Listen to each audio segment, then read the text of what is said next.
organic. We create our lives symbiotically as we explore our talents in relation to the circumstances they help to create for us. But you know, we have become obsessed with this linear narrative, and probably the pinnacle for education is getting you to college. I think we are obsessed with getting people to college. Certain sorts of college. I don't mean you shouldn't go to college, but not everybody needs to go, and not everybody needs to go now. Maybe they go later, not right away. I was up in San Francisco a while ago doing a book signing.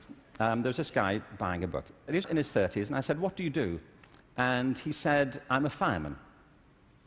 And I said, "How long have you been a fireman?" He said, "Always. I've always been a fireman." And I said, "Well, when did you decide?" He said, "As a kid." He said, "Actually, it was a problem for me at school, because at school, everybody wanted to be a fireman." He said, "But I wanted to be a fireman." You know, and he said, "When I got to the senior year of school, my teachers didn't take it seriously. This one teacher didn't take it seriously. He said I was throwing my life away if that's all I chose to do with it. That I should go to college, I should become a professional person, I had great potential, and I was wasting my talent to do that." And he said it was humiliating, because he said it in front of the whole class, and I really felt dreadful. But it's what I wanted. And as soon as I left school, I applied to the fire service, and I was accepted. And he said, "You know, I was thinking about that guy recently, just a few minutes ago when you were speaking about this teacher." He said, "Because 6 months ago, I saved his life." He said he was in a car wreck, and I pulled him out, gave him CPR, and I saved his wife's life as well. He said, "I think he thinks better of me now."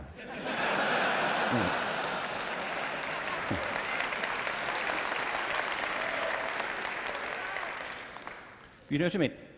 Human communities depend upon a diversity of talent, not a singular conception of ability. And at the heart of our challenges, at the heart of the challenge is to reconstitute our sense of ability and of intelligence. This linearity thing is a problem. When I arrived in LA about 9 years ago, I came across a policy statement, very well intentioned, which said college begins in kindergarten. No, it doesn't.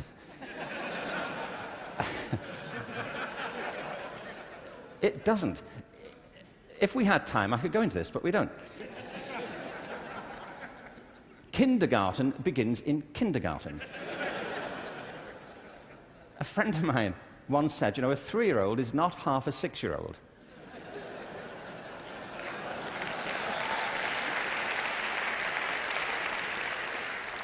They're 3. But as we just heard in this last session, there's such competition now to get into kindergarten, to get to the right kindergarten, that people are being interviewed for it at 3. Kids sitting in front of unimpressed panels, you know, with their resumes. Flicking through it, saying, "What, this is it?"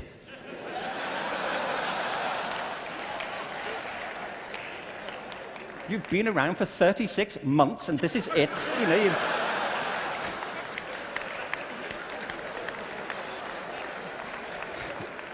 you've achieved nothing. I mean, spent the first 6 months breastfeeding, what I can say.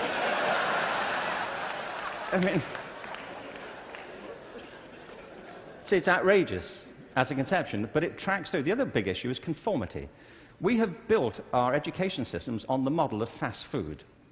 This is something Jamie Oliver talked about the other day. You know, there are 2 models of quality assurance in catering. One is fast food, where everything is standardized. The other are things like Zagat and Michelin restaurants, where everything is not standardized. They're customized to local circumstances. And we have sold ourselves into a fast food model of education. And it's impoverishing our spirits and our energies as much as fast food is depleting our physical bodies.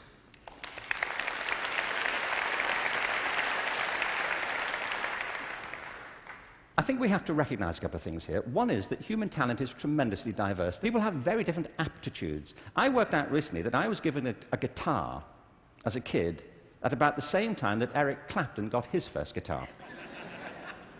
You know, it worked out for Eric, that's all I'm saying. You know, in a way, it did not for me. I could not get this thing to work, you know. No matter how often and how hard I blew into it, you know, it just wouldn't work. But it's not only about that, it's about passion. Often people are good at things they don't really care for.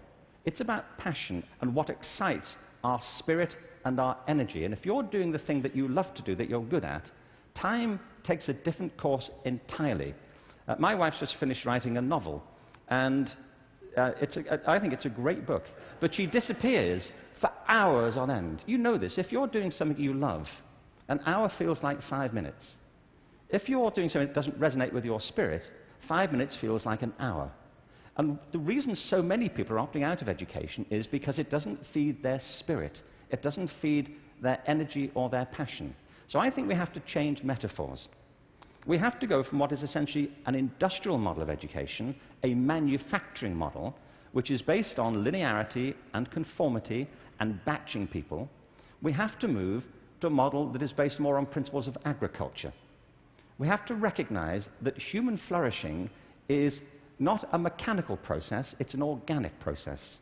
And you cannot predict the outcome of human development. All you can do is, like a farmer, is create the conditions under which they will begin to flourish. So when we look at reforming education and transforming it, it isn't like cloning a system. There are great ones, like KIPS, it's a great system. There are many great models. It's about customizing them to your circumstances and personalizing education to the people you're actually teaching. And doing that, I think, is the answer to the future, because it's not about scaling a new solution. It's about creating a movement in education in which people develop their own solutions, but with external support based on a personalized curriculum. Now, in this room, there are people who represent extraordinary resources in business, in multimedia, in the internet. These technologies, combined with extraordinary talents of teachers, provide an opportunity to revolutionize education. And I urge you to get involved in it, because it's vital not just to ourselves, but to the future of our children. But we have to change from the industrial model to an agricultural model where each school can be flourishing tomorrow. That's where children experience life, or at home if that's where they choose to be educated with their families or their friends. There's been a lot of talk about dreams over the course of this few days.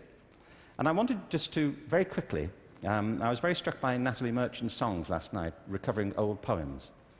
I wanted to read you a quick, very short poem from W.B. Yeats, who some of you may know. He wrote this to his love, Maud Gone, and he was bewailing the fact that he couldn't really give her what he thought she wanted from him. And he says, "I've got something else, but it may not be for you."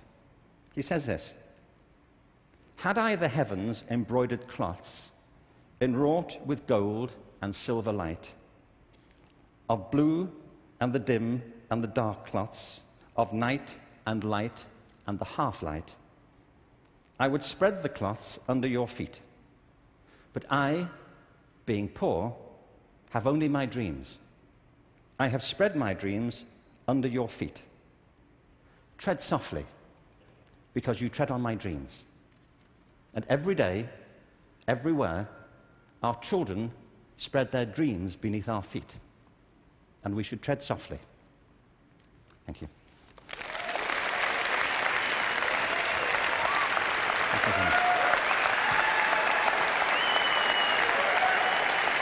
Thank you very much.